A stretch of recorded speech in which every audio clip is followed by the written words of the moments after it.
The zombie apartment lockdown. The first day was panic. The second was silence. The third day was when the silence broke, and it felt like a death sentence. We were stranded on the 20th floor of Lakeside Towers, a glass and concrete monument, now just a coffin. 4 of us were crammed into a 2-bedroom unit. Me, Marcus, Lena the engineer, Diego the guy who hadn't stopped flexing, and Mrs. Rourke, 80, currently asleep in the closet. "It's been an hour since the main power failed," Lena whispered, staring at the darkened cityscape through the reinforced glass. "Battery reserves are almost gone on the emergency lights." I checked my watch. T-2 hours to pitch black. "Forget the lights," I said, moving to the reinforced steel door. We'd piled everything heavy against it. A cast-iron radiator we'd ripped from the wall, a bolted sofa, and several filled filing cabinets. "I'm worried about the noise." For 2 days, the silence from the lower floors had been our shield. The walkers, what we called them, were stupid, slow, and driven by noise. As long as the noise stayed in the street, we were fine. Around 4:30 that afternoon, we heard it. T-1 hour, 45 minutes. It wasn't a scream or a moan. It was a thud. A massive, hollow, final sound from the lobby 20 floors down, followed by a sudden wave of sound, shattering glass, the groaning shriek of metal, and then the collective, hungry rasp of hundreds of voices that weren't human anymore. "They're in the building," Diego said, his voice tight. Lena rushed to the utility cupboard, her face pale. "The stairwell. The stairwell is the problem. It's a vertical chimney for sound and heat." The walkers were now climbing. We didn't need an intercom to know it. We could hear the heavy, clumsy scrape drag of their ascent echoing up the concrete shaft. They were drawn by the residual warmth and now the noise of their own arrival. T-1 hour, 10 minutes. We worked frantically. Lena managed to access the elevator control panel and, using a pair of rusty pliers, physically cut the primary cables, locking the cars on the ground floor. That bought us maybe 30 minutes before the smarter ones realized the stairs were the only path. We shoved the remaining furniture, a granite countertop, anything dense, against our apartment door. But the real threat was the stairwell door. It was solid, but it wasn't designed for a mob. "They're on 16, I gasped, my arms aching as I tried to wedge a refrigerator sideways. Diego, despite his fear, had a kind of manic energy. He grabbed the emergency fire axe from the hallway cabinet. We cut through the roof? 21 floors, then a scramble over a slick Chicago roof and down the adjacent building? "That's suicide," I snapped. "We're going down." T-45 minutes.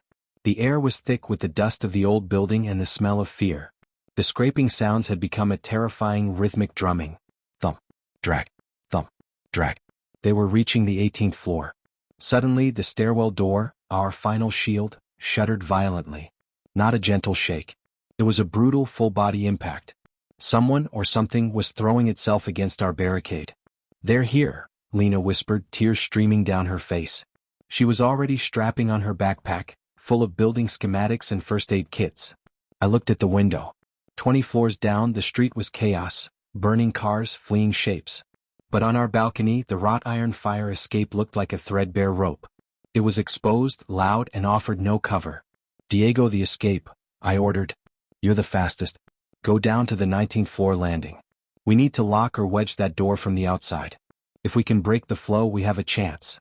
Diego didn't argue. He just nodded, hefted the axe, and with a final desperate look, climbed over the railing. The grinding of metal on metal as he descended sounded like a foghorn in the silence of the 20th floor. T-25 minutes. The barricade on the stairwell door was groaning, wood splintering under the weight of the bodies pressing against it. Crack.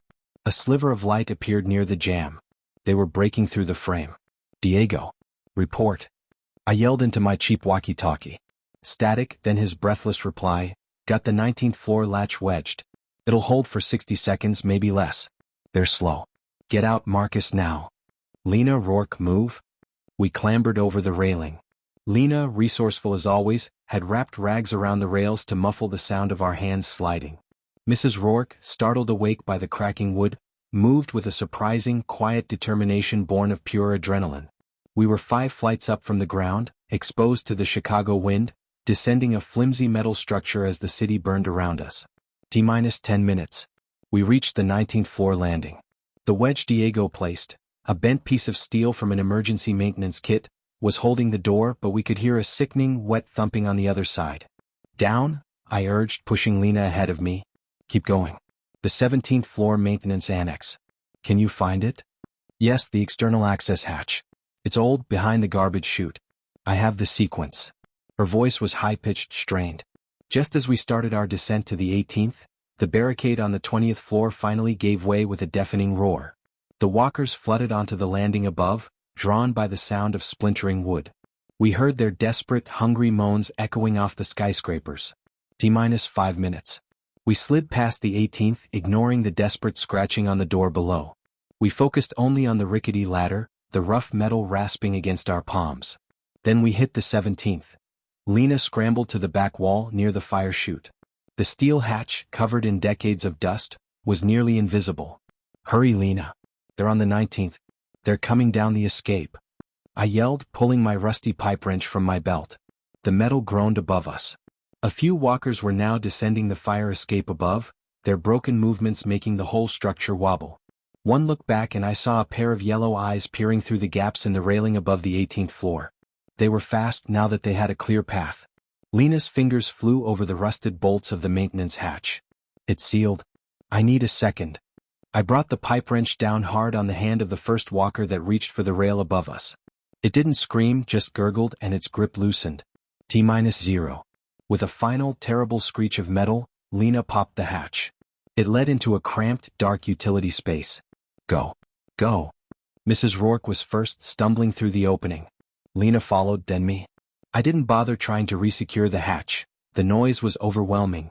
I slammed the thick steel door, kicked the pipe wrench under the hinge and braced myself. The sound of the walkers hitting the outer hatch, not just one but many, shook the entire inner wall. Their hungry cries were muffled but still deafening. I looked at my watch. It was 6:30, exactly 2 hours since the first thud from the lobby. We were safe. We were sealed. We were deep inside the bowels of a dead skyscraper in the middle of a dead city.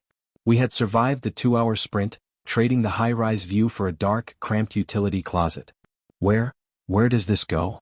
Diego asked, his voice shaking, pointing his axe down a narrow, dust-choked shaft. Down, I replied, breathing hard, the adrenaline finally starting to recede. We go down. We find the basement. And we start the whole damn cycle over again.